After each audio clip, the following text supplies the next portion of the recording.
We here. No clap today. What do you mean no clap? Nah, there's no need. My man's got the thing synced already. I didn't need it. I had to cut out the clap, last time because I didn't need it. And yeah. So definitely no clap. But we're here. Say it with your blood clot chest. Episode what? Boy, it feels like 100 and something, man. We're clicking through the motions. They've been coming quick and fast, man. We've got Witty Boy here, the legend the LEEDS. Do you know what? I think how I was going to introduce Witty, I was going to say, boy, if you're over 30, you don't even need an introduction for Witty. You just see his face and you know who he is. Especially if you're my era. But anyone younger, you'll learn something today, man. This isn't just your average Joe, man. I'd say this is Dizzy Rascal for me. Boy. I'm going to touch on that for me personally, like LEEDS Grime. This is Dizzy Rascal for me. Definitely. Without a shadow A big of a statement doubt, still. I'll take it. So first of all, Witty, introduce yourself. What are you doing now? Where have you come from? What's going on? Who's Witty? Who's Witty? Who's Witty? So anyone who knows, obviously I started off as an MC, spent many years in grime, transitioned over to bassline music. Yeah. Until this day, I'm still producing music of all different genres, grime, bassline, anything in between. I'm just active in it. Like I'm still here, still putting out music, and I probably will be till the rest of my life, to be honest. So with producing, you said between grime and bassline. So what about rap? You stay away from that. Everyone asks me this, they're like, "Oh, do you still spit bars?" Blah blah blah. I still write bars. Yeah. I could spit. Like if I was to walk up to a set now, I could spit. And still hold my own, innit? Yeah. Okay. You're always ready. But I would say that the mindset that I'm in now, like, I'm not as committed to writing as I was back then. Like, as I've got older, it's a different lifestyle, isn't it? Like I can't. You're talking different. I'm living different. I'm talking different. Because there is a lane for that kind of more consciously, like Retro 32 kind of rap where you can maybe learn something for the wordplay is tricky. Because now we've got straight into music, we've got to go back to the music where I first was introduced to you as an artist. I think I'd seen you around before music, and not where you probably would have expected to see. I think I've seen you in Moortown because I went to school up there. Alan High and that. So I've seen you around up there, and not to beat around the bush. I can tell you why as well. And then, we'll get into that in a second. And then you jumped onto, then Elephant and Battlers come around and you started MCing, and I think the level was here. It was good MCs them times. You came and you was like, for me, I remember listening to you, how? I mean, how, like, fam? Everyone had a little 4-bar, 16, 8-bar. My brain couldn't fathom how he was writing this shit, where it was coming from. You were just, what was your inspirations coming into music? Like, where did you get that from? I don't get it. So, obviously, born and raised Chapeltown, Leopold Street. Since I was a kid, I was surrounded by sound system, culture, reggae, flipping hip hop. I grew up on 90s hip hop. Everyone was listening to music nearby, like Wu-Tang, flipping Nas, Busta Rhymes. So I was brought up around all these different jungle as well, like all these different types of music was everywhere. All I would hear all day long, every day, because everyone had the windows up, it's the hood. Everyone was pumping music everywhere. So like, I remember just hearing music straight from a young age. I just knew, I was like, I love music, man. Like I bought every CD that I could get my hands on, tape cassettes, like, and going back to what we were saying off cam about Hamilton Gardens. Like, I was introduced to a lot of music through that older lot. Like Jizzer and Pegs and all them lot were listening to stuff that I didn't have. I remember getting all Dirty Bastard tape. And I remember hearing it first. I was like, what? Like, what is this? Like, and this was when hip hop was running everything before garage was even really popping like that. So so lyric wise, I was hearing mad lyrics from young, even though I didn't know how to write them or nothing. It was in the brain somewhere. And you know, when I asked you about rap, I let you answer, and I didn't mean rapping as in making music. When you said you made music like bassline, I'm thinking producing beats and stuff. So did you produce rap beats, hip hop?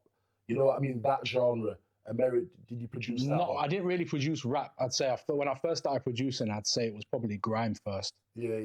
That was the first type of music that I first tried producing, and that was when we was doing the MCing thing, and we didn't really have any producers around. So you had to make So I was your own like, beat. I better learn this now. Yeah. Like, You need some beats. You know what I'm saying? Yeah, so yeah. like, and that's when we started putting original songs out. Because prior to that, people were just rapping over beats that already existed, like beats from America or you know what I'm saying? Like that, and even though the beats weren't that great, like they were ours, innit? It was a beat. They were ours. So yeah. that was the first time that we realized that we can actually do this shit ourselves. You know what I mean? Yeah. Cool. So let's go back again then. You grew up on Leopold Street, grew up in the hood. When I first heard of you, I found out your brother's Deanie, everyone. He's quite, me and him are the same age, I think he's about 37 or something. Yeah. So we're about the same age, and he's quite a well-known figure in my age group.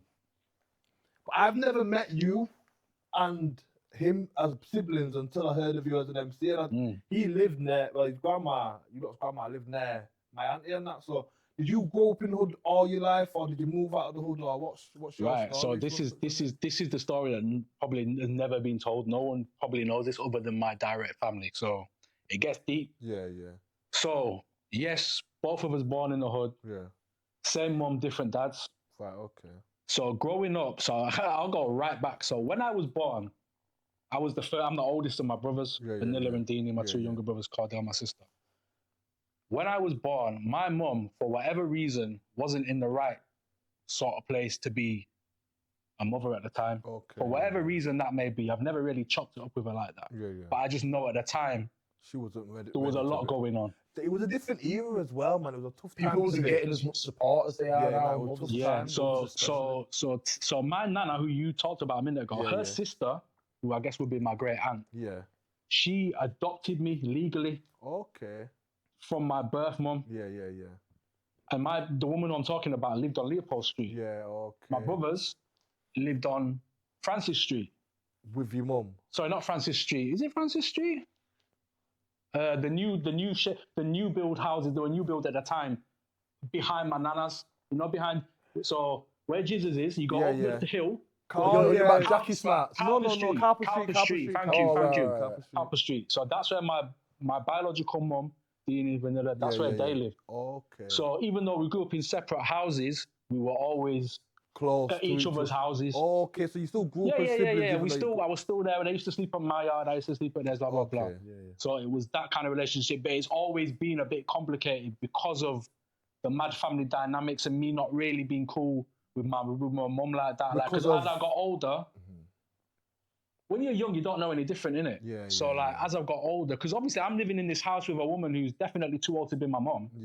And she's married to an old Jamaican man. And I'm talking old traditional Jamaican man, So he didn't really say much. I didn't really have the father figure in it. Don't get me wrong, he provided and he was, he did his thing. Emotionally, there was no emotion. There was no emotional attachment. So I've kind of grown up in this household where I don't really feel attached to anybody. So as I've got older now, there's resentment, and I'm like, well, why didn't I live with you? So my real mum, blah blah blah. And then because of that, obviously, there's been this weird relationship between me and my brothers and my sister, and it's like as we've got older, we've drifted apart a little bit because we don't keep in contact too much. Even more so since I moved to London. So it's like, it's a weird dynamic in it, and it's the only people who will understand what that feels like is me and them, innit?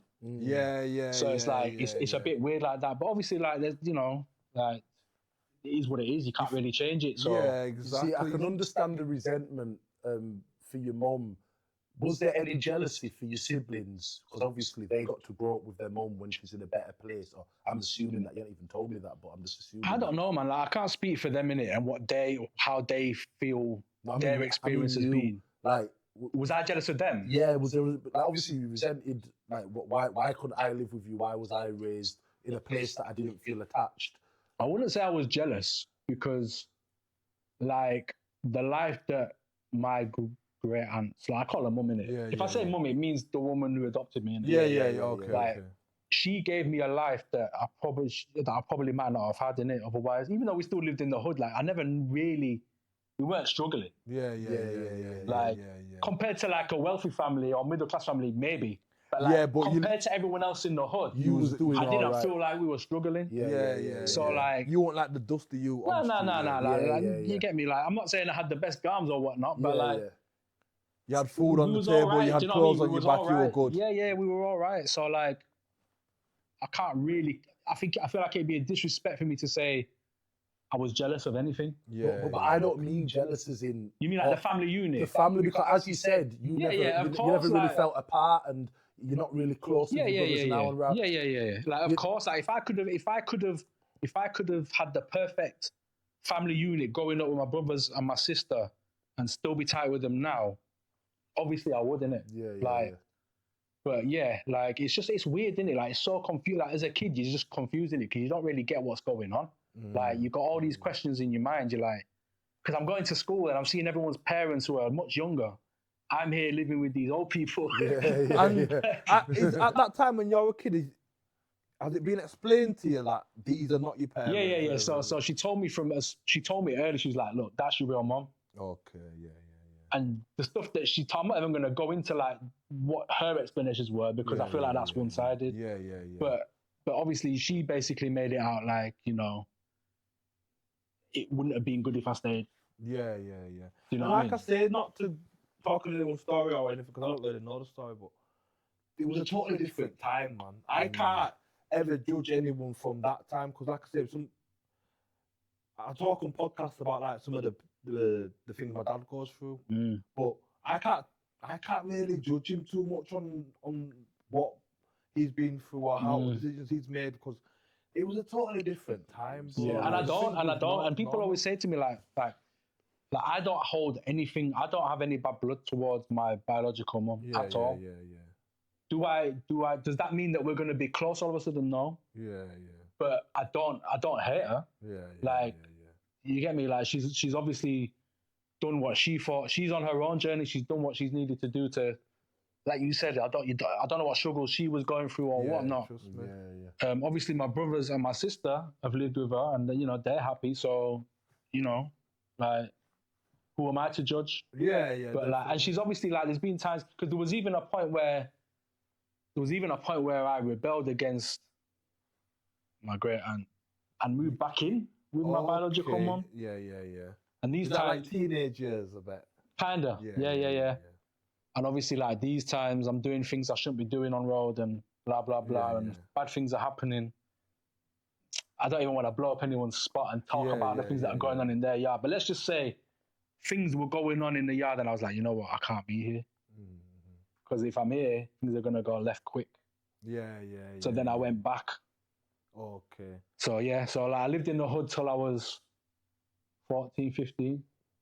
Okay. And then my great aunt moved us out because she saw I was getting into things I shouldn't have been getting into. Where did you move to? So this is why you've seen me in Moortown. So we moved to Moortown. Not the best area in Moortown, but we was up there. Where would you like Lingfields? That side. Exactly. Yeah, that's because that's exactly. Cool, man. So I moved up there now.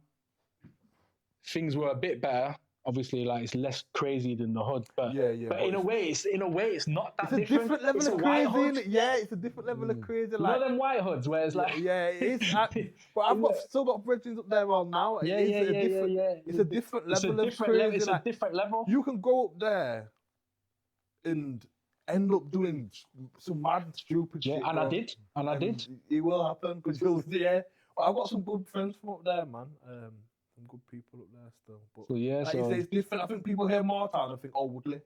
But Linfields and Common Banks are not all Woodley. No, it's grimy up there. Yeah, it's grimy up there, bro. It happens, man. When I think Moortown, I usually think Street Lane.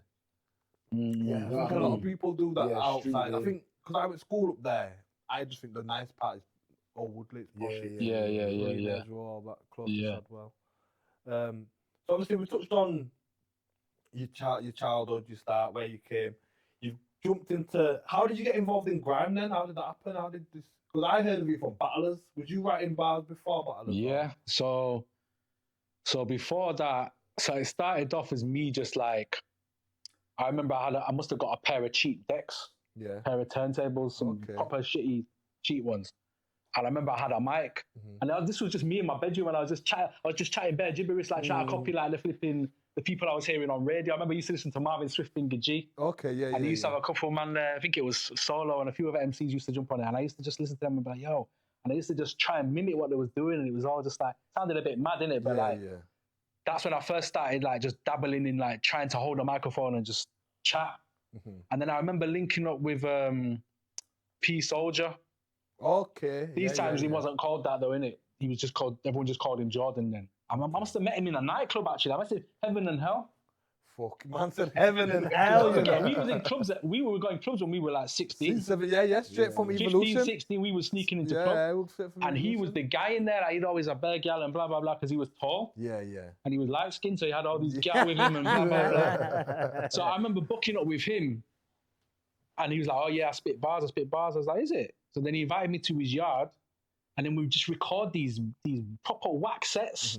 Neither of us had bars. We were just chatting bare shit. But you were just doing your thing. But we did it we were doing it every single week. And because we were doing it every week, we just got better. Yeah. Even though we weren't good. So like we were doing that, and then one of his brethren, called Broody, he then jumped on it, and we were just doing these little sets in his room, like just spitting, and it was just, like I said, proper basic dead bars. Yeah. And then I can't remember how this came about, but this was what changed everything, because somehow Ghost Crew was doing their thing, popping off. Okay. And I'll give it to them. They were the first crew who actually was doing something. And had a little name for themselves. Yeah. And I don't remember how it happened, but somehow we got roped into some sort of clash with them live in this venue. Oh, so you and P Soldier? Me and P Soldier and Broody. What, put on the spot? You didn't even realize I can't remember how it came about. I'm not going to lie to you, but I think it must have happened like someone said, oh, them lot shit, blah, blah, blah.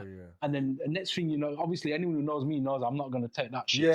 Even if they were better than me, I would turn up and lose rather than let someone come here. So we've gone to this venue now, and there's bare people there from the hood as well. Like, there's an actual crowd. It was like 8 Mile, bro. Yeah. So like we're in there now.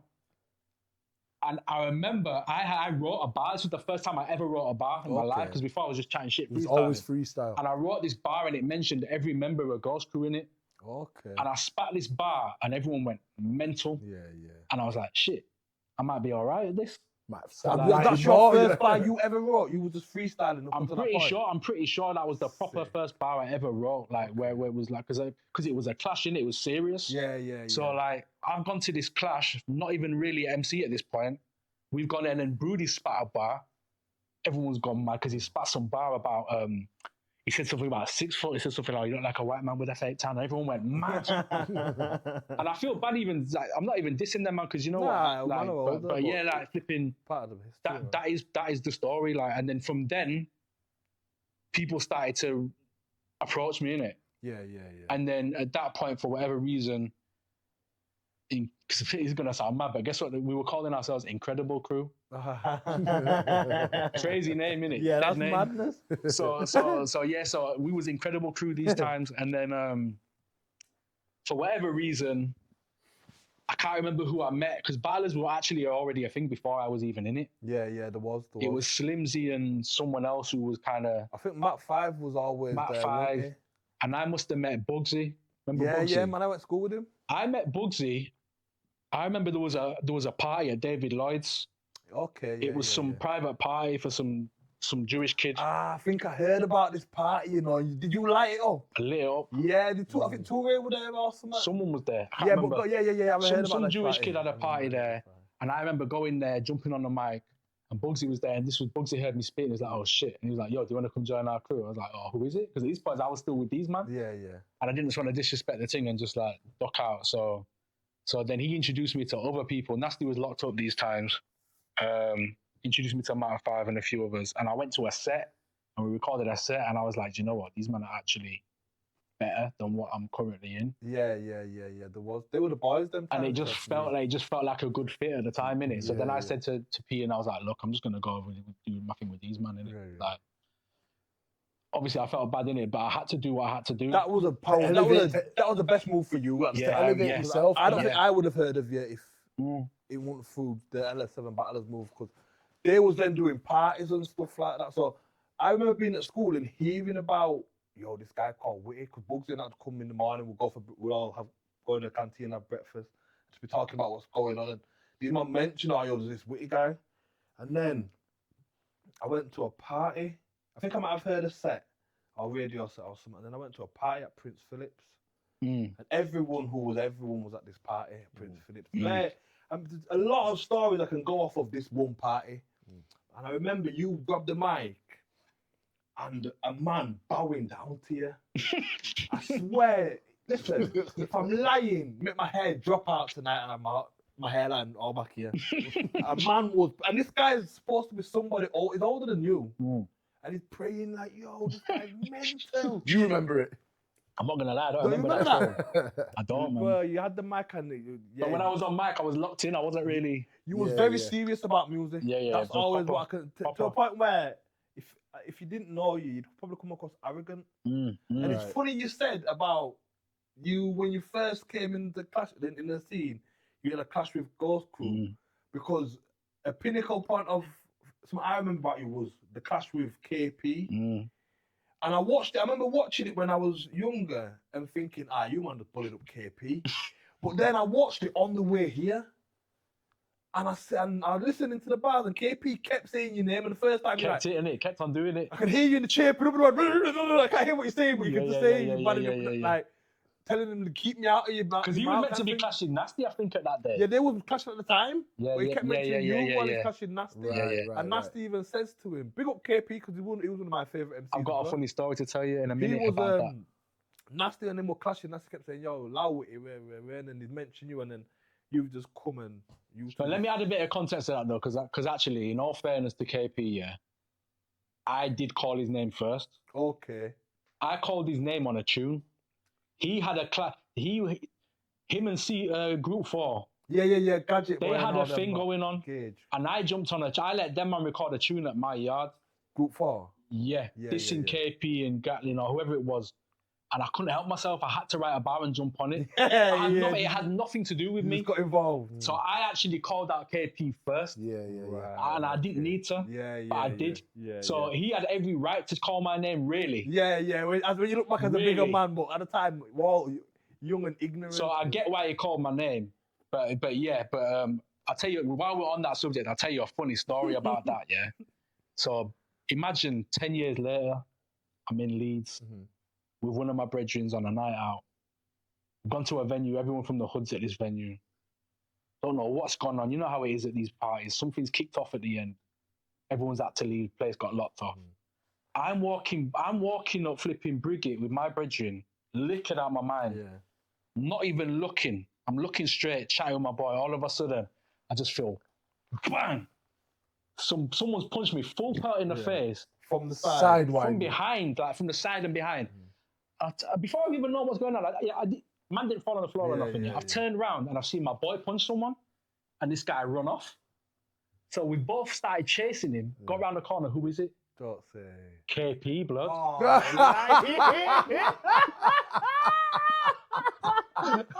Bad guy, you know, KP.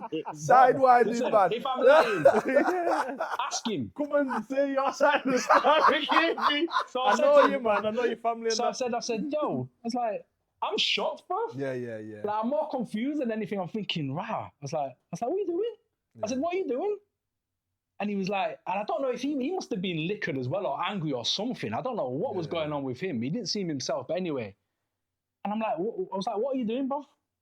I was like, are we fighting? Like, what's going on? Yeah, what's this? And then he's like, do you know what? Nah, man. And then he said, no. Listen, that's not me saying he's a bitch. Yeah. But he, whatever reason, he changed his mind and he was like, you know what? I'm sorry, my bad. Yeah.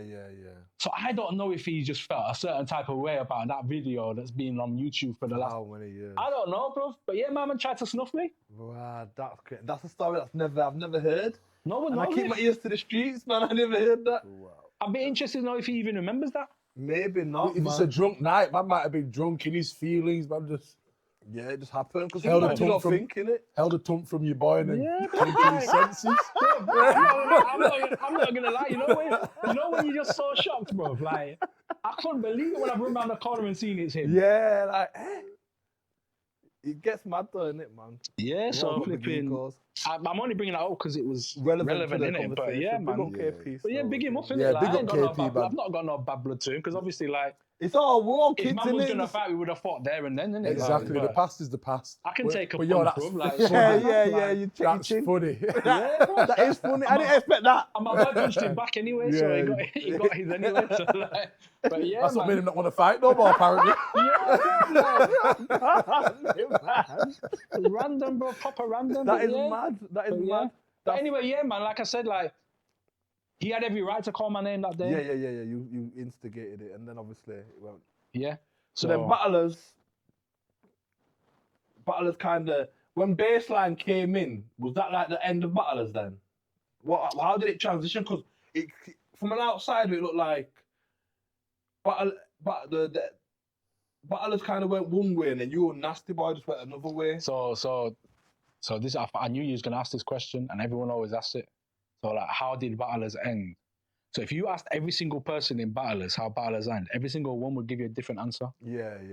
But I'll tell you what my answer is. So obviously, when we first started doing what we were doing it because we were just a man who was from the ends who loved music, innit? Yeah. It's like anyone who starts anything, they're doing it for the love of it at first. Yeah.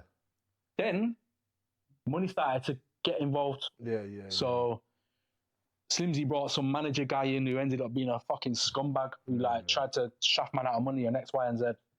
So when money started getting involved, disagreements started to happen within the camp, and some people wanted to do one thing and some people wanted to do others. And some people were working harder than others, and some people thought they were entitled to more and whatever. Yeah.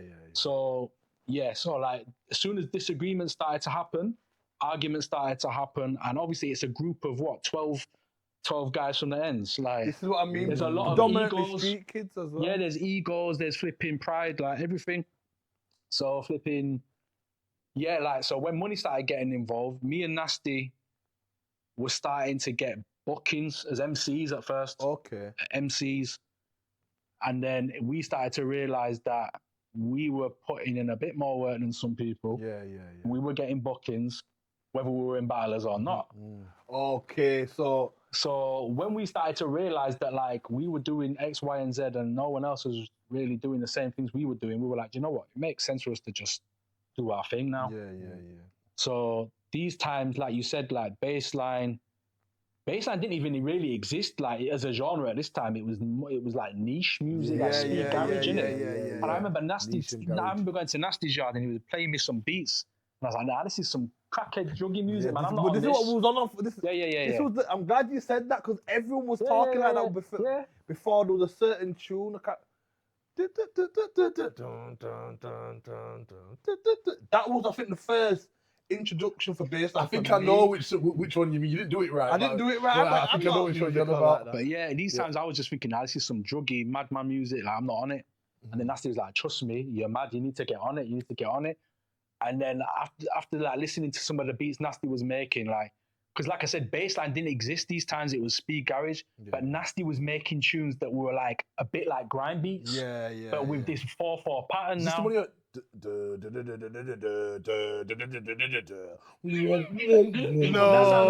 Is that what it is?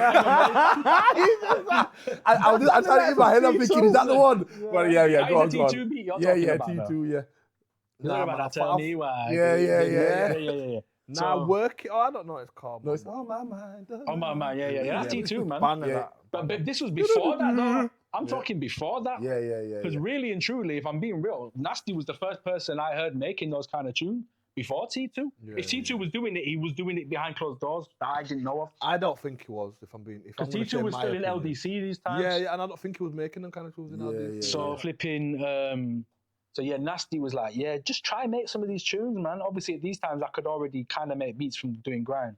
So yeah, we just started jumping on it and then sending these tunes out to DJs. And everyone was like, these tunes are fucking sick. And we were like, what? We're like, we literally just made this about in 10 minutes. Like, and then we were like, okay, maybe we can make it. We realized that genre was actually easy to make. Yeah. So like, we just started banging out tunes. Next thing you know, people are starting to ask us to do DJ bookings in baseline raves now. And we're MCs at this point. Yeah. So we're like, shit, like, Just opened up a door for yourself. Opened up a whole new door and money. Yeah. So we're going to these raves and we're playing sets of just our tunes. Me and him used to do back-to-back sets at this point. Yeah, I've seen you on flyers back in the day. We were like a duo at this point. Yeah. And we were just playing our own productions and no one else had these tunes. Yeah. And at these points, like baseline raves weren't commercial. Then they were like in dodgy venues, like mad, like Dewsbury, like Sheridan's, crazy underground gangster venues full of bad man. Just from all over the country. Yeah. So it was mad, bro. Like it was mad. And then I feel like that's when we kind of slowed the MCing down a bit because we were too busy. It was too good to not. And then baseline, the money was too good. Grime wasn't paying. Yeah, you was making money. Rapping Grime was not paying these times, bro. Yeah. Like so, yeah. Baseline in like 06 was crazy. You could go out baseline from Thursday to Monday and it's banging every night. Sunday night, but anywhere you go, Leeds. I ain't seen Leeds like it. But I remember waking up, having my breakfast, and going to play a set at 6 a.m. See, imagine that. In Dewsbury. Imagine that. I've just had my breakfast. I've gone to the venue and people are still in there, raving. You know what I'm saying? Crazy. You can't even imagine. It's can't crazy, even bro. imagine. But how? So you jumped on the baseline thing. It started picking up. So where did you go from there then? Where were you now with music? So I'd say probably a couple years ago, I took a hiatus from doing live shows. Okay. Because I just felt like I've been doing live shows since 2006. Yeah. It's a long time, bro. Yeah, like every weekend, eardrums just getting battered. Like, and I was like, do you know what? I need a break, man. I've been in clubs half my life, most of my life. Yeah, that's crazy. And I was like, I need to just take it. And obviously, I've got 2 kids now, innit? So like, I just needed to spend time with my family. Like, I couldn't be away every weekend. Yeah. Like, so I took some time off from DJ bookings, and to be honest, like I feel like I took a long time away from just music. I just needed to live. Yeah. But now I'm the fire's there again. I'm on it again. I've been producing. Like been producing stuff. I've seen, because do you know what's mad? When you jumped into baseline, I didn't know you were producing the tunes you was producing until just the other day. You put like top 10 Witty Boy tunes. This was all this. You don't know. Sometimes you're just hearing a tune and like you might get EJ volume. You used to get the thing passed to you. The thing is, he's not like Burger Boy and them on it. I never used to bet it up. Yeah, you don't know. You're just hearing his tune. You get what I mean? So I was surprised at some of the tunes you've thingied. So are you still getting paid from tunes you made back in the days, or how does the music thing work with baseline? So with any music, if you're smart and you've got the right people around you, they'll tell you to register for PRS. Okay. Which is the Performing Rights Society. And I believe you would have done that because you seem quite from early. From early. As soon as I found out about it. And these times you had to pay to join. Okay. And it was £100, and back then man didn't even have flipping 20 quid. Yeah. £100 was a lot of money. Yeah. So, like $5 so flipping. So I registered, and basically what you do is every time you release a song, you put it into this database, and if that song gets played anywhere, club, radio, gym, anywhere in the world, you can earn money from it, basically. Because you can charge them, even if they've already played it and you find out later. Well, it's not even you who charges them. So anyone who's got a license to have music in their venue, whether it be a restaurant, gym, anything, they need to have a license to play music. People don't realize that. So when they do that, they technically have to be, they have to be registered with the Performing Rights Society, or they have to declare that they're playing music in their venues. And through that, if your song was included in that, you can get paid. So every quarter you'll receive money from PRS that you don't even know. Like that's it. So people who make, for example, JME, one of my brethrens, he has got so many songs. He's one of these, like he was in the Guinness World Records for like most featured artists. So for example, someone like him who's got a crazy catalogue, never has to work a day again in his life. Do you know what I'm saying? PRS checks. And that's what rappers mean when they say PRS checks. So there's PRS, there's PPL, which is your publishing. That's a whole different beast on its own. And there's MCPS, which you don't really see so much nowadays, which is mechanical royalties. So obviously back in them days, I was doing, because when I was doing all my features, all the plaques I've got in my house are from the days where you would go to HMV and buy a CD. And these were doing platinum units. Back then, platinum units, it was physical copies. You have to go out and buy the CD. So to do platinum now in streaming, you have to have hundreds of millions of streams. So back then there was more music in money, more money in music. So obviously, like, all the money I've made from music, really and truly, is because I registered to all those things from early. Okay. So then once your tunes have been popping, you've reaped the rewards. And then like official remix work, I've remixed for loads of people. I've featured on compilations. So yeah, man, it's like realistically that stuff has music changed my life. Really. We're gonna be real about it. Go on, man.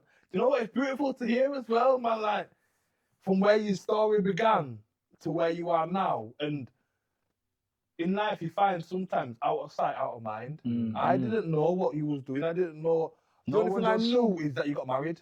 That's all. Cause I think I've got you on Facebook or something, and I've seen that you got married. We've got mutuals, and I've always just been someone who just works in silence, innit? Best way sometimes, like, well, man. Some people are just like, they're telling everyone everything they're doing all the time. Like, I learned the hard way that as soon as you start doing that, you're gonna realize that you're gonna make more enemies. Not everybody has the best intentions. They don't, bro. True. And I seen something the other day where they said, God hears your thoughts, the devil hears your words. So when you're saying that you, because obviously you're planning in your mind what you're doing and you're having a conversation with yourself internally, but you're not speaking it out. And you look at all the success you've figured. You probably haven't even touched on everything that you've done or plaques you've got and stuff like that. So you know what? I don't really. There's no point in talking about it, like, because I feel like this is the thing. Like, I was gonna do a rant about this the other day on Instagram. Like, I feel like nowadays all people care about is numbers. They want to know how many likes they've got on a post, how many people have viewed their stuff, but they're forgetting about legacy. For me, do I have the highest numbers of everyone in my scene? No. Do I have the most followers? No. But I'll tell you what, if someone's talking about top 10 baseline tunes of all time, you best believe I'm in that conversation. Definitely. And people are playing my songs 20 years down the line. So I'd rather have legacy than flipping have the biggest numbers on social media. It's true. Because nowadays, you can be popping for 5 minutes and 20 years down the line, no one knows who you are. 100%. You know what I'm saying? And I feel like people aren't focusing enough on that. So, like, build your catalogue, man. Build your legacy, bro. Like, especially with music. 100%. Was you thinking that then? Always. And how did you get into that thought process? Because a lot of people just making music. Like, obviously, you make mistakes along the way, innit? Like, you meet people, you fuck up.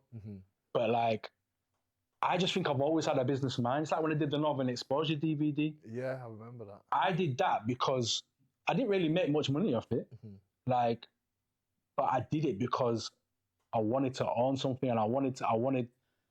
At that time, there was Lord of the Mics. Jam was Lord of the Decks, in fact. Before Lord of the Mics, Jammer did his Lord of the Decks. I was thinking, that's a sick idea. He was the first one to do anything like that. I was like, you know, we need something like that in Leeds. And then around these times, like Weeksy and a few other people were also doing similar DVDs. So it was like, ever since I did that, and I spent time with this, I had a shitty camcorder at the time. It was actually Ellie's dad's camcorder. Big up Greg. And flipping. When you do something from the start to finish and you finish it and you see the product, you're like, wow, you can actually see it's a vision in it, and you see a vision. And once I did that, I realized that I can actually do anything now. Because I saw what I wanted to do, I did it, and I finished it. And I liked the result. And I liked the result. And from then I was like, you know what? Now that's how I'm approaching everything. I'm gonna think about what I want, and I'm gonna break it down into the steps that I need to do it. And that's how I've always done everything now. Sick. So you got that just from doing that project, basically? That was the first time I'd ever done something for myself. See, some things are just self-taught. You know what I mean? It's just self-taught with dedication. And I remember having to do things that I didn't even really want to do. Flipping, I went Mossad, remember? I went Mossad with Weeksy now. These times, these people were not going Mossad, bro. So we were in the middle of Mossad in the hood filming them, man. We was putting Manchester Man on our DVD. Okay. Because at that point, this was Northern Exposure 2 now. And we were branching out and was getting people from all over on it. So you see the Northern Exposure for real. So it's gone from this little idea in Leeds to now I'm gonna scale this up now. So it's like that was the first time where I realized actually I can actually do some stuff on my own. So yeah, from there, like that just taught me like have your vision, stick to it, and just flipping. That's sick. That is very. I think this story is good for kids to listen to. It's definitely good for young entrepreneurs, man, because you don't always have to. Everyone doesn't have to be a rapper. Everyone doesn't have to be like you was. My personal opinion, the best rapper in Leeds, MC in Leeds at the time. Big up, man. You was the guy. You was.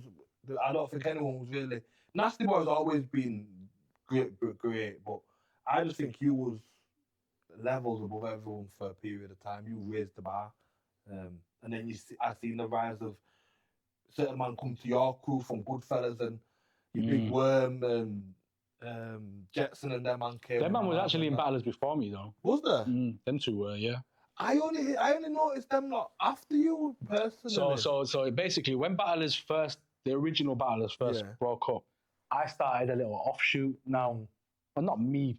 I wasn't. I started it, but I was kind of trying to persuade certain man from the old lot to come with me. So there was me, Jetson, Worm, Fingers. Who else was there? Nasty Mac 5. So basically, the big personalities came with me, innit? And then we changed the name to Battlers. We dropped the LS7 because obviously that was man's thing, and we wanted to make it separate. And then I brought in Asher Don and Dialect and Devilish, he was known as these times, and flipping. Yeah, we just started a new little thing, which obviously, in my opinion, that was the best version of the crew. That's how I remember Battlers, if I'm honest with you. So you don't remember the first lot? I remember the first lot. I remember the first lot. But I'm saying, when I think of Battlers, I'm thinking, because I think it became, not to slander anyone, but it became elite then. It was the big personality. Because if you ask me, like, those ones were the most talented spitters. Yeah. Costa was like, you know what I'm saying? So you could take Mac 5 to a party, lighting up any party. So that's the thing. So Mac 5 wasn't the best lyrically, but energy. Energy, he was there. You have to put him in high regard. Like you say, not lyrically, not the best, but energy. Even all now, he can in little carnival. Him and E man on stage. Yeah, man, fucking hell, this is nostalgia, man. It's like going back as a kid. Yeah, so I'm thinking of all the conversations because me and my cousin used to critique MCs and play, have you heard this latest way? Have you heard the latest crawl? Have you heard the latest way? So I'm trying to go back there and it's just, boy, I'm just madding right now. All the lights, it's sick. It's sick. Yeah, it was a whole era, man. It was a whole era for real. It's like my childhood reliving it again. So what are you doing nowadays then? You said that obviously you no longer, you took a break from music, didn't you? And then you're back getting your feet wet. How was you surviving when you wasn't doing music? That's what I want to know actually. So obviously I moved to London and I've been in London for over 10 years now. So the first house I bought was through music. Okay. And that was in Moortown, funnily enough. Oh, so you bought a house in Leeds from music a house in before Leeds. Moving to London? Fir Tree Gardens. Yeah, I know Fir Tree well. Sold that yard. Used the money from selling that yard to buy my first place in London. Okay. You've heard of the jail Feltham, innit? Yeah. So my first house was in that area. Feltham's the name of the area. Okay, yeah. First house I bought there. And then I sold that, made 100 and something grand off it without even doing anything to it. It's London. Just bought it and sold it. Bought the house within 2 years, it made 100 and something grand. So now I bought a 5-bedroom house in London and I'm blessed. Sick. Oh, nice. No mortgage, no. No, I'm not a mortgage. You got a mortgage, okay. I'm looking to pay that off though. Yeah, before the... And I'm looking to get paid off real soon. Yeah, man. But yeah, like, to answer your question, so like obviously through doing the DVD when I was young and stuff, it got me into like video and design and all this stuff. So now, alongside music, and I've been doing this for years, I work on branding and video campaigns for big brands. Right. Like big brands, like Spotify, Netflix, like talking big brands. So was it your history in music and everything that got you these opportunities, or did you go out and put yourself out there? So all right, so I've missed an important factor out. So around the time when Battlers was just finishing, I don't know if anyone knows this, but I was with Ellie at the time, innit? I think I've heard of it. Yeah. Ellie, who was from Battlers, so I was seeing her at the time, and her dad was a teacher. he was the one who told me who actually gave me the camcorder to do the DVD. And he was like, because these times I wasn't doing fucking nothing. I was outside doing mad stuff. And he was like, you know what, you should go uni. And I was like, how can I go uni? I don't have the grades or nothing.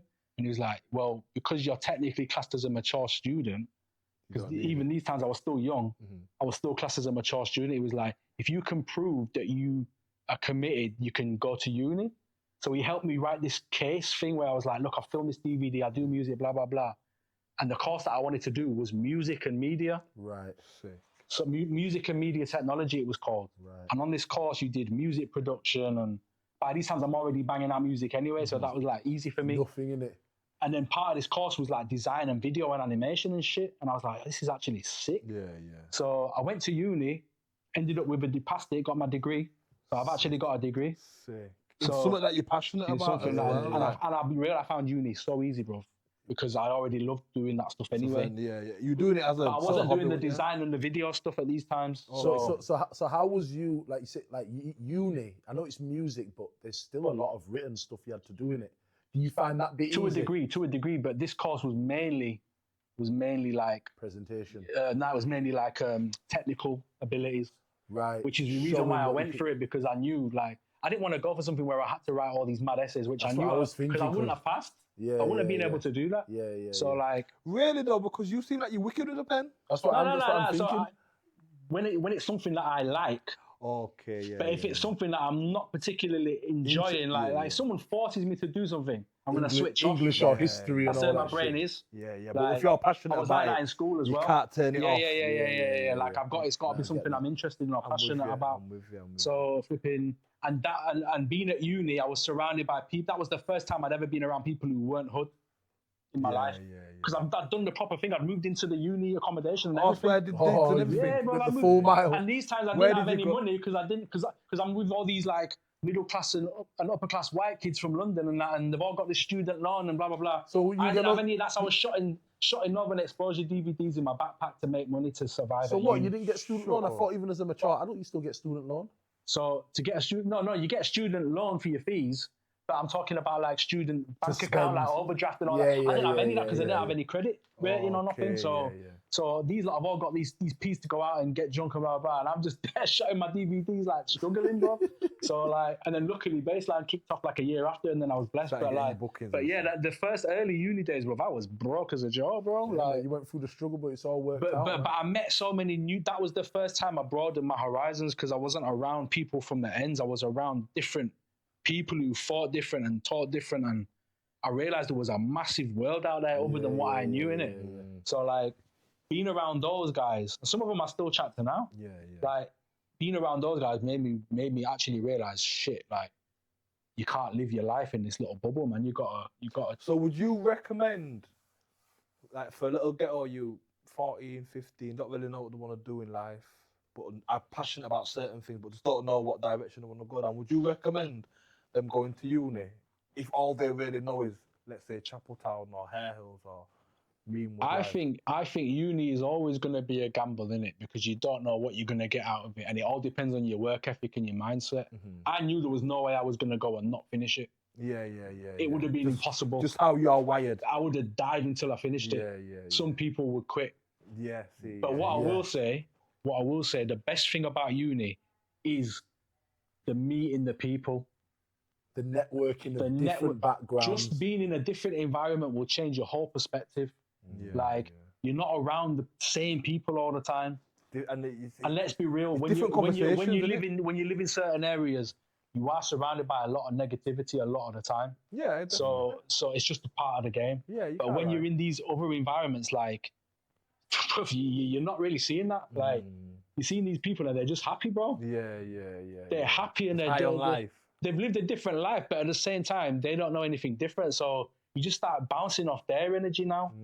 And like, yeah, man, it was a weird time, but at the same time, bro, I'm so glad I went, because if I didn't, I probably might still be in the ends now. Do you know what? It's funny that, because we did an episode with Mishek, remember? And he was saying the similar kind of thing, like uni opened up so much doors, and his obviously, if you don't know, he's Michael. I know who he is. I know who he is. He's everyone would assume he made his through his brother. come up for his brother, Yeah, but it wasn't. It No, was them lot going stayed. to uni. I remember them lot staying grinding. in the ends for a It's time. long time. That's still in the hood now. Yeah, I remember, That's man. still in the hood I now. remember them lot when we used to go Mandela Centre play scheme. Them lot were little youths, man. I remember all of them lot Mad, growing up. man. Yeah, I can imagine. Yo, man. let's touch on this thing that's going on with Gets. Ooh. We've got to touch on it. Yeah, we before. do, man. Sad situation. Like, obviously, he's on remand now, right? He's on remand for possibly death by dangerous driving. He hasn't been charged yet. No, he has. He has been charged. I think he's been charged. Yeah, he has been charged. Right, it's on camera, isn't it? So on camera, and then I seen a footage of him.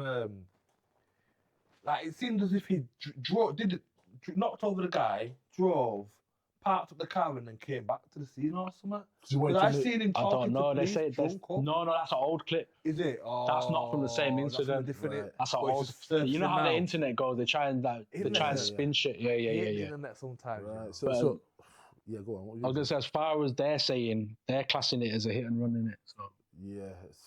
because from the time you drive off this, then it's curtains. curtains, but at the same time you're drunk.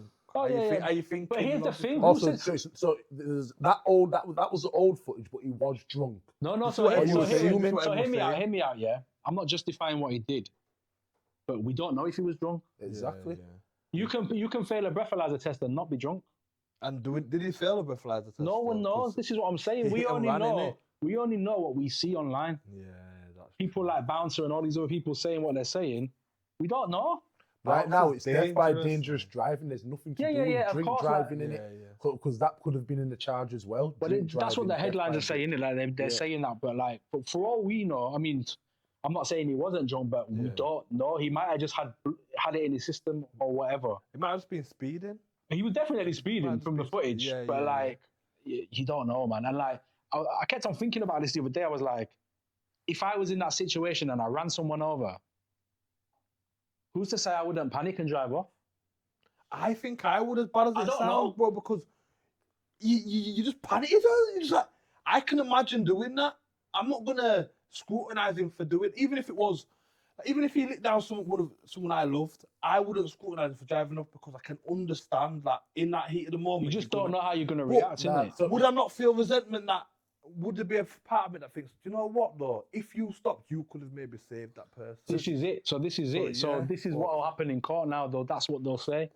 And the sort of, if you look at the growth he's had as a person, yeah, It's horrible to see him go. you through can this. see he's a God-fearing man, innit? So Yeah. like, This ain't gonna sit if with that's him. gonna eat anyone away, it's gonna be him.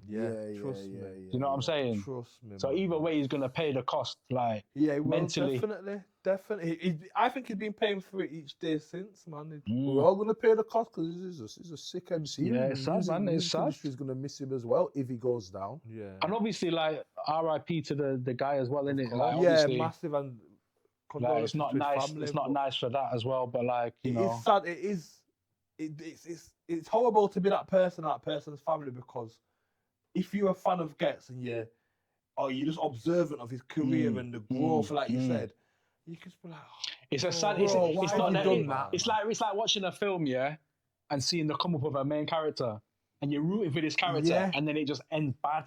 Yeah. That's what's basically happened, isn't it? Trust me. Like, he started off as the guy who people thought was a bit of a Bit like, rough oh, around he's the villain. Yeah. And then he becomes this good guy, like, sorts himself out, gets in mad shape, like, sorts his mental out, and then this happens, bro.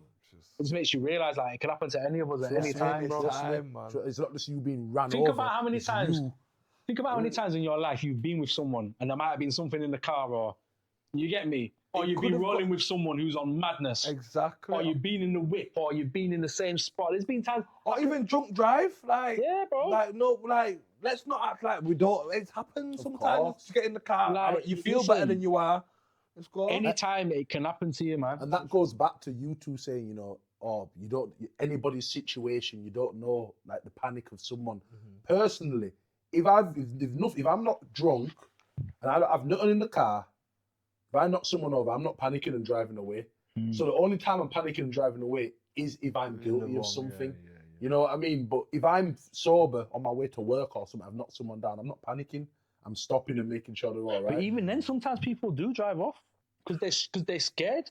Yeah. People react differently in fear, you know. That's true. Fight or flight mode. That's why they call it that. Yeah. Because some people take flight. Yeah, and I can imagine it happening. I can take flight in certain bits of fear, but in that, I can't imagine. I can imagine. Yeah. But this is the thing, you don't know until it happens to you, innit? That's true. In that situation, because you can't say, man. You don't know what's going through your mind. It's true because you don't know how, like, what you've seen when. Because you might imagine, I had knocked no one over. Never mind, like you might knock someone over, and you might thought, do you know what? He might just hurt his arm or something, or I'll be blessed. Yeah. When you drive, that's not panic. You don't know, innit? Like, you don't know, man. You might be able to just brush it off in your mind. No, you can't. Like you say with him, man. You can't say until you're in that situation. But yeah, no, it's sad though. God forbid no one is, man. It's sad, bro. You can be in the wrong place at the wrong time for sure. I remember flipping, being in the hood, getting ready to go do a show at what was the nightclub called? What's that flipping nightclub called? Rehab. What was Chili Whites used to be called? Rehab. Nah, that was opposite Chili Whites. Chili Whites Townhouse. Yeah, but it was the one opposite called Rehab. Rehab, yeah. We was doing a show. Me and Nasty was going to do a show at Rehab, yeah.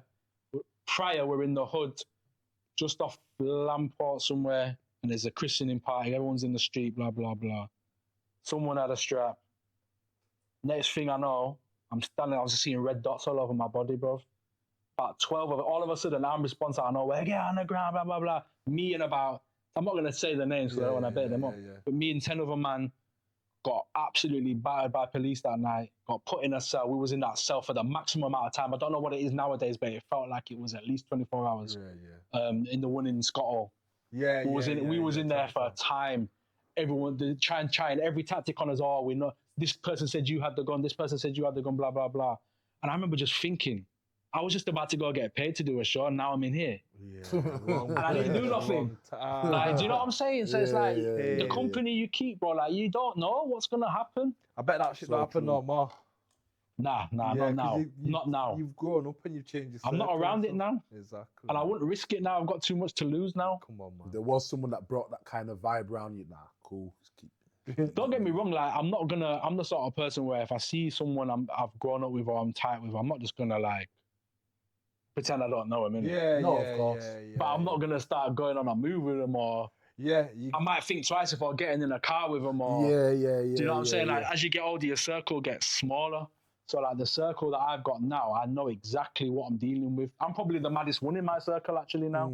Isn't a bad thing if you're in control. You know what I mean? But now I just think about my kids, innit? Anything I do now, I'm just like even now, anyone who knows me knows I've got a mad temper, innit? I've always had a mad temper from day one. Even now, if I'm out with the missus and I feel, because once you leave the hood, your mentality is still there. I live in a suburb now. Like, I don't have to worry about nothing in my area. The police just sit in the petrol station drinking coffee because there's nothing to do. Yeah, just chilling, easing money. But that being said, I remember being on the school run and there's a guy on the school run, and me and him, I don't know how this has happened, but me and him once had we're like enemies. We don't even know each other. He's another dad on the school run. And one time I must have been crossing. Bad vibes when you pass each other. Listen, I'll tell you how it started. So I was crossing the road and he's speeding in his car and he's almost hit me. So I stopped in the road and like, the fuck you doing? He's then done down his window, some like geezer kind of guy. He's like, fuck you, blah, blah, blah, blah, blah, blah. I'm with my daughter at this time. So you can imagine how I'm going to react. So I'm there, and then I started flipping out, and then I realised, shit, my daughter's here, and there's bare kids here looking at me. I had to hold it down.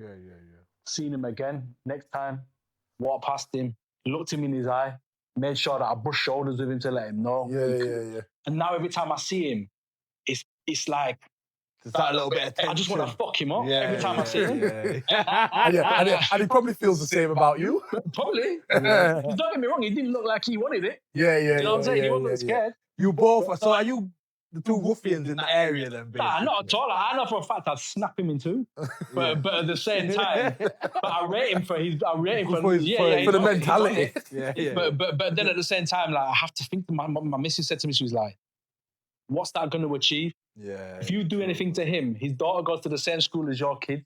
What do you think's going to happen? You're going to have to do it outside the school. But even then, if I broke him up, then what? It's true, man. I had a situation similar to that where my daughter were getting bullied in primary school by a girl, calling her fat and this, that, and the third. They've gone to high school. My daughter's found her heart, ended up broken up the girl at high school. But then my daughter was carrying it on, went to the girl's house, called for her to go and fight her again. And I'm saying, yo, you're going too far. So she became the bully. She became the bully now, so I've disciplined her. Thought nothing of it. Apologised to the parents, very apologetic, disciplined my daughter. Two, I've started this new job. And the girl's dad works at this place. Mad. You see what I'm saying? So, see how life works? Imagine, so I'm going out my way, yo, you all right, brother? Hi. You know, but I feel bad that my daughter dealt with him. Yeah. But then he started acting funny with me. Yeah, of course he would. Like, but I'm thinking, bro, I'm going above and beyond to show you I'm sorry. Bro, you know, he thinks he's taking the piss. Yeah, he's thinking, my daughter fucked your he's daughter. thinking how I think, because I'm going to be real. If one of my kids if my daughter ever comes home from school and says a girl's bullying her, I'm going to go to the yard and I'm going to say, every time you touch my daughter, I'm going to come touch your dad. Pause. Yeah. You get what I'm saying, innit? Like, anytime you hit my daughter, I'm going to come to your house and I'm going to slap your dad in front of you so you can see how it feels. That's the sort of thing I would do. Yeah. And that guy could be the nicest guy in the world. If his daughter's doing that to my daughter, I'm going to slap your face off. Yeah. And he's probably holding animosity. I'm more of a logical person. Like, when my daughter would get in trouble, I'm thinking, I could always handle conflict. I had to get trouble to be able to handle conflict. You're going to have to weather this storm, babe. I don't like it. Mum's speaking to teachers, but I'm one of them, like, you have to learn how to fight. You have to learn how to handle now, to a degree, they do need to learn it for themselves. But there is that side of me, like, when he started going on fun, I'm thinking, why are they doing this? What would be? But you got to think about it this way, like, your kid is your number one asset. So at that point, he's only thinking about his asset. He's not thinking about you. Yeah. He don't care about your feelings. I get it, but I picked his side over my daughter's For you, it's a bit different. I've badded up my daughter for you, in front of you, like, and then took her home and dealt with her at home, So where's the animosity? Are you mad at me, bro? You should be liking me right now. You know what I mean? It's one of them, innit? It's one of them. There's always going to be a bit of bad blood there until you have a conversation. But, I ain't got no conversation. But yeah, for me, like, that's as mad as it gets for me now. Like a little beef on the school run. Yeah, that can happen. No, and to be honest, that's good. That's good. It's good to know you can still like switch if you need to, innit? You know what? I think as a man, you do need to know that you can defend your pride. Of course you do, man. You have to be able to protect your family either way, man. Yeah, man. I don't think it's something you're supposed to glamorize or be like looking for trouble, but if it comes and someone does trouble the pride, 100%. And you know what? You get dickheads everywhere. Even though I live in an area now where there's not really any trouble, like you still get dickheads. Yeah, of course. Like someone tried to jack my missus's car off the driveway the other day. Like, so there's people everywhere in it. Like, just because you live in an alright area, don't mean you're in an alright area. That's where the people are going. That's where they're gonna go. Where they're going. The grafters are going with the ball croppers out there, bro. So there's always that element where I think I might have to run out my yard one time if I see on the Ring doorbell that someone's outside my yard or whatever. Do you know what I'm saying? But that's mad because you leave the hood against the door, man, to end up doing stuff that you probably thought you had to do in the hood anyway. Yeah. Do you know what I mean? Like, there's always I think once you've grown up a certain way, there's always that potential of you going back. But do you know what though? Do you know what? I think that's a gift. That's what they call it. That's a gift though. Yeah. Trust me, that's a gift, because when I always say, like, I always have this conversation with my missus, because my missus grew up a completely polar opposite life to me. She was brought up in a nice, like, she grew up in the Middle East, innit? Okay. Like, she's English. Yeah. But her dad moved to Dubai when she was like 9, and he was in construction. So she grew up in Dubai. She had a pool. She had a jet ski. She had everything. Yeah. She don't know nothing about the life I've lived. Yeah. But like, my point is, like, what were we saying just a second ago? No, I'm just thinking about the swimming pools in Dubai. I'm thinking about the swimming pools in Dubai. So what I'm saying is, like, I always have this conversation with her, and I'm like, listen, if the world ends tomorrow and everything shuts down, you best believe it's the poor that will survive. Because the rich will get eaten alive. Yeah. Because they've never had to survive. Yep. So I always say, like, growing up in a place like this and like anywhere else in the world where it's deemed as flipping council estate, ghetto, whatever you want to call it, like, when it's all said and done, we're the ones who will prosper, innit? And who will probably rebuild society. Because we can adapt. Yeah. Like, and we know what it's like to have to do without. Whereas people who have lived Like, my missus wouldn't know what to fucking do tomorrow if the world ended, bro. She'd be fucked. Yeah, because of what she's accustomed to. Because of what she's accustomed to, innit? Like, don't get me wrong, she's like humble and that. Like, she's not like some dickhead who's like big-headed or nothing, or thinks that she's too good. But but she just doesn't have the skills to. Well, she doesn't have to. Because she's never had it. So why would you? Yeah, exactly, exactly. If you've never had to live off of, if there's only a tin of corned beef in your finger, a little bag of rice and an onion. Listen, I sometimes still have rice now, just rice. Come on, because sometimes it's good to remind yourself where you come from. Bro. Well, like some habits don't leave, innit? Trust me, man. But yeah, man, we're blessed. We're blessed to have these abilities, bro.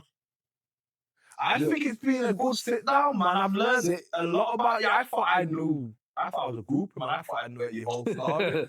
I've learned loads, man. This has got to be one of the most in-depth pods we've had of just you talking about you, like without you being an artist, because we're asking all the questions. You're not just coming and telling us, but this is only surface level as well. We could do it all day long. But like, there's. I felt like we went deep though as well, man. Especially like with your personal story, because it's not easy for people to come and open up on camera. You've got clout. Let's say you're somebody in society. You're a household name. Like if you speak about Witty, but all the producer, all them people, not even on a ghetto level, people know you're a household name across the country. So for you to come and open up and say, "Oh yeah, this happened as a youth, I grew up with not knowing about," you're showing a vulnerable side that not anyone can do. Listen, it's just honesty, innit? Like you gotta be. If you're gonna tell your story, you have to tell every part of it, innit?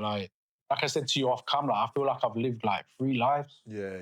Like sometimes I'll wake up in my yard that I live in now, and I'm like, how the fuck did I end up here? Yeah. And sometimes I can't believe that I'm actually there. Really? Yeah, it's like I'm having an out-of-body experience, bro. That is mental. It's like when you go through these phases, because everybody goes through these phases in life where you literally change mentally. It's called growth, innit? Where you change, and when you look back at some of the actions you've done before, you're like, but you know what the mad thing is? I don't actually feel like I've changed that different mentally, though. No.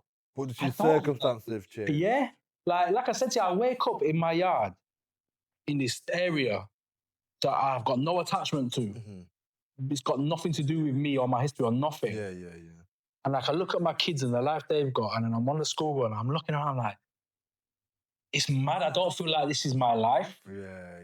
Because all I associate my memories to is something else. Yeah. And I kind of understand what you mean. Is it because all you've grown up in this pond. So all you know is this pond. You know that there's a couple goldfish, a couple trout. Then you've let someone scoop you out of the pond one day and taking you to this big ocean. But now you've got Sprat, you've got everything. Where's the goldfish? Because you're out of that, but which we all want to get out of that, but we've never, it's rare that we get the opportunity to speak to someone that's left that. And that's humbling enough to like, I don't even feel like I deserve this. I don't feel like this is me. No, but are you not are you thinking you don't deserve it, or is it more, I'm homesick, but not homesick like I miss the hood, homesick like I want to be around? It's a bit of both. It's a bit of both. I want to know more. It must be mad. I always think to myself, it must be even more mad for people who are mega famous. Yeah. Like, let's think about people I know, like 50 Cent or someone. Yeah.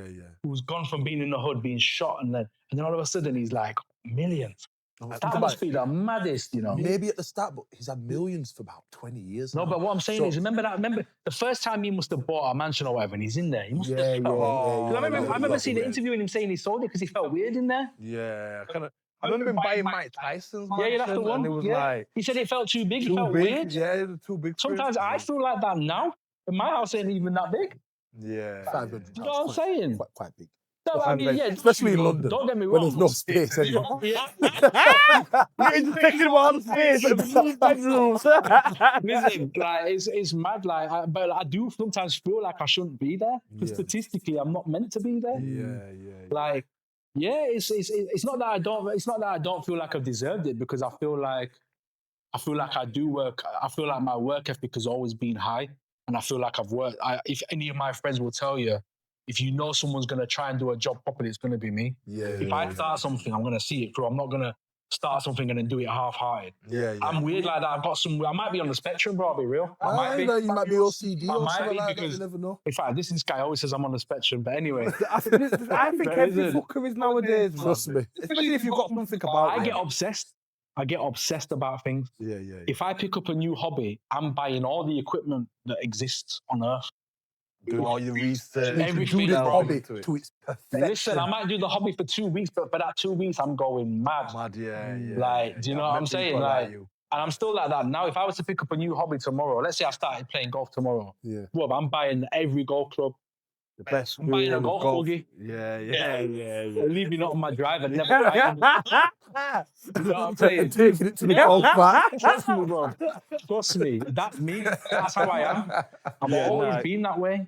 And I think that with me being like that has helped me even make any of the success that I've ever had. That's what I was gonna say. I think that's the key to your success is that you are obsessed. You don't have that defeated mentality where you'll always find a way. And I think in life, that's the key to success or the key to. I was saying it to you earlier when you were saying you built your outhouse. Yeah. And I said, you know why you can do anything? Because you've got common sense and abundance.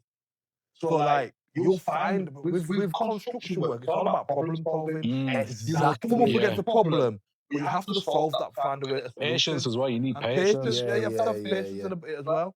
And dedication. Yeah. Put a lot of hours. Oh yeah, definitely. I don't have the patience for that stuff, man. I want to do it all in one night. Like, I'm not all night, bro. I'll stay out till midnight. Because then you're waking up the neighbours, knocking nails and shit. I did that till 11 o'clock last night. Getting dirty looks today. Yeah, man. I knew it was a bad idea when she moved him in. Do you know what? I'll tell you else who have to big up as well, who also had a similar mindset. T2, bro. Yeah. I have to big him up because even till now, we sometimes message each other and we're like, we recognise each other, innit? Like, Hey, I swear Nicky said something about that on, you know, obviously we haven't released it yet, but episode coming out soon, guys. Nicky View. NIC from Nicky, yeah, known him for a long He time, mentioned man. briefly about T2 and... His nana used to be my next door neighbour, innit? Oh, swear down, his nana's my granddad's sister, man. Is it? On Granges. Hold on. Danny's his brother. Danny, Yeah. I swear their nana used to live on Leopold Street. Unless I'm going mad. She might have before that. Yeah, I don't know.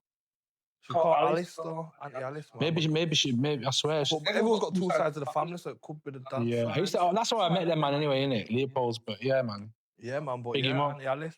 Yo. I've got family down there though, but I don't want to call that out because I'll get cussed when they see me. Yo, but Witty, it was wonderful having you on the show. Yeah, thanks for having me, man. Thank you for reaching out, Yo, man. we didn't start it, but we're gonna end it. This is Say It With Ya. Blood clot chest. Come on, man. We had to fit in. Yeah, we had to fit in. You know, I'm actually glad we didn't put it on the start, you know. I think I might just do that for the rest. I Don't like do it at how the start, that let it go in, and then just do it at the end, man. Just a way to end it, Instead of innit? doing it twice. Sometimes it's difficult to end when you're in mid-conversation. Yeah. With him, man. Thank you for coming, man. I appreciate it. Pleasure, man.